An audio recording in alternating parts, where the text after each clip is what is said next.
और अब बात करेंगे अमरवाड़ा उपचुनाव के जंग की।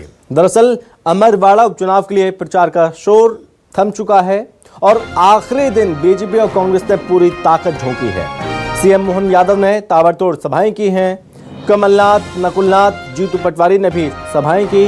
मतदान केंद्रों के लिए कल रवाना होंगे मतदान दल। अमरवाड़ा में 10 जुलाई को मतदान होगा। अमरवाड़ा से विधायक के इस्तीफे से ये सीट खाली हुई थी। अमरवाड़ा में त्रिकोणीय मुकाबला है, जहां बीजेपी और कांग्रेस में मुख्य मुकाबला, लेकिन इस बीच इसे त्रिकोणीय बनाया है जीजेपी यानी कि गोंडवाना गणतंत्र पार्टी ने, और रोचक और ज्यादा मुकाबला हो चुका है। बीजेपी के कमलेश शाह मैदान में है, कांग्रेस के धीरेन्द्र शाह के बीच टक्कर है। कांग्रेस को छोड़ने के बाद कमलेश शाह ने विधानसभा की सदस्यता से इस्तीफा दे दिया था, जिसके बाद यहां पर उपचुनाव हो रहे हैं। बीजेपी ने कमलेश शाह को उपचुनाव में अमरवाड़ा से प्रत्याशी के तौर पर मैदान में उतारा है। दरअसल अमरवाड़ा से विधायक के इस्तीफे से सीट खाली हुई थी। लोकसभा चुनाव के बीच कांग्रेस छोड़कर कमलेश शाह ने भाजपा का दामन थाम लिया था। कांग्रेस को छोड़ने के बाद कमलेश शाह ने विधानसभा की सदस्यता से इस्तीफा भी दिया था। बीजेपी ने कमलेश शाह को उपचुनाव में मैदान में उतारा। तो वहीं आपको बता दें कि कांग्रेस ने धीरेन्द्र शाह इन बातों को टिकट देते हुए भरोसा जताया। वहीं बीजेपी ने कांग्रेस से आए कमलेश शाह के साथ में पूरी तैयारियां शुरू कर दी थी। लगातार तैयारियां तेज रहीं, लगातार चुनावी सभाएं हुई तमाम नेताओं की। तो वहीं गोंडवाना गणतंत्र पार्टी, जिसने खेल बिगाड़ने की कोशिश की है और मुकाबले को रोचक कर दिया और अमरवाड़ा की इस जंग को त्रिकोणीय बनाकर रख दिया, क्योंकि गोंडवाना गणतंत्र पार्टी यानी कि जीजेपी ने अपने उम्मीदवार देवराबेन भलावे को उम्मीदवार बनाया है।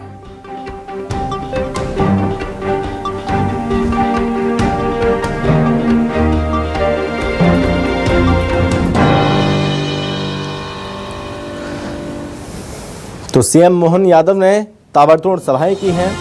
पूरी तैयारियां अब तेज कर दी गई हैं चुनाव को लेकर कि चुनाव शांतिपूर्ण तरीके से मतदान हो सके, उसको लेकर निर्वाचन आयोग के द्वारा पूरी तैयारियां की जा रही हैं।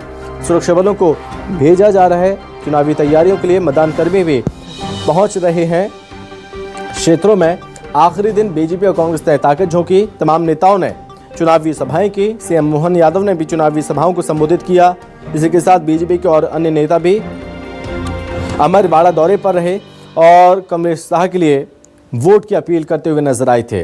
इसी के साथ कांग्रेस ने धीरेन्द्र शाह इंबाती को मैदान में उतारा है, जिसके बाद कांग्रेस के तरफ से तमाम दिग्गज नेता, पूर्व मुख्यमंत्री कमलनाथ मैदान में जनसभाओं को संबोधित करते हुए नजर आए, चुनावी प्रचार करते हुए नजर आए।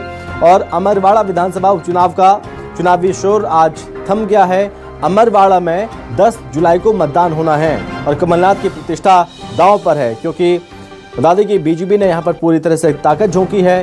गोंडवाना गणतंत्र पार्टी ने दम दिखाया अपने उम्मीदवार को उतारकर।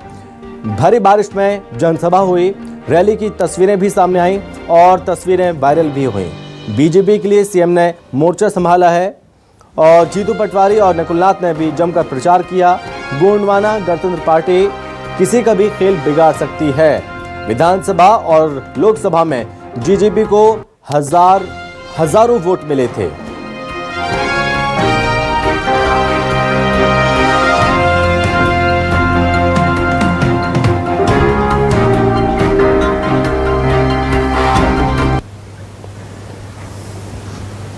तो एक तरफ प्रतिष्ठा दांव पर है कमलनाथ की, और इस पर ज्यादा जानकारी के साथ सहयोगी शब्बीर अहमद हमारे साथ जुड़ रहे हैं।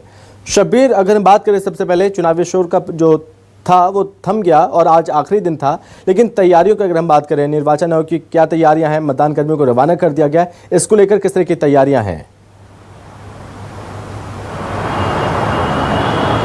देखिए, संभव बात की जाए अमरवाड़ा चुनाव की तो ये कह सकते हैं कि दरबार वर्सेस महल के बीच में यहाँ पर सियासी जंग है। और मैं इसलिए कह रहा हूं दरबार वर्सेस महल, क्योंकि महल से आते हैं कमलेश शाह, क्योंकि वो वहां के राजा कहे जाते हैं, और आचन कुंड दरबार है वहां पर, उससे आते हैं कांग्रेस के प्रत्याशी धीरेन्द्र शाह। और इसलिए ये कहा जा रहा है कि एक तरफ आस्था है तो दूसरी तरफ राजा है। लेकिन इन सबके बीच सबसे महत्वपूर्ण खेल बिगाड़ते हुए जो नजर आ रहे हैं वो है गोंडवाना गणतंत्र पार्टी के नाम है उनका। बात की जाए तो भला भी वेन भलावी, और ये दोनों का खेल बिगाड़ते हुए नजर आ रहे हैं। 2018 के चुनाव में भी इन्होंने यहां पर चुनाव लड़ा था, गोंडवाना गणतंत्र पार्टी ने, काफी अच्छे वोट मिले थे।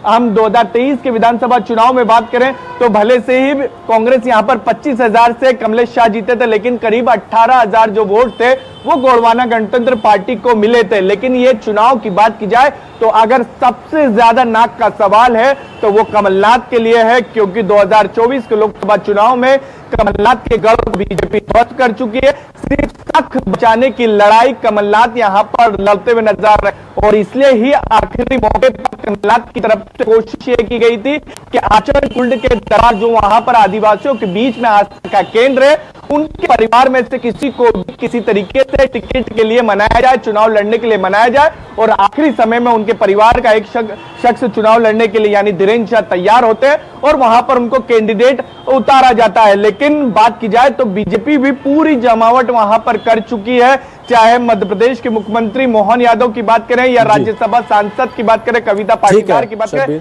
ये वहां पर पिछले कई दिनों से डेरा डाले हुए हैं। जी ठीक है शब्बीर, बहुत धन्यवाद आपका तमाम जानकारी के लिए।